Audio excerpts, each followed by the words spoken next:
આવું છું ભોળાનાથ, હું તમારી પાસે આવું છું. જય ભોળાનાથ. સમૂહ રાજન, તમે પતિ પત્ની મારા પરમ ભક્ત છો. હું તમારા પર અતિ પ્રસન્ન છું. પણ દરેક કાર્યની નિયતિ નિશ્ચિત હોય છે. રાજન, તું ભાગ્યશાળી આત્મા છો.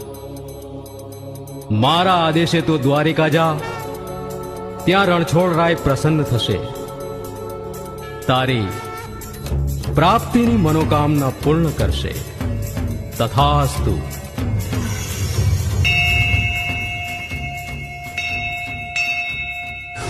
ગોપાલ, બાકોજી, હવે આપણે આવ્યા એ માર્ગે નહીં પણ અવળા માર્ગેથી પાછા જવું પડશે. હવે અપશકન ન થાય તો સારું. ભારે કરી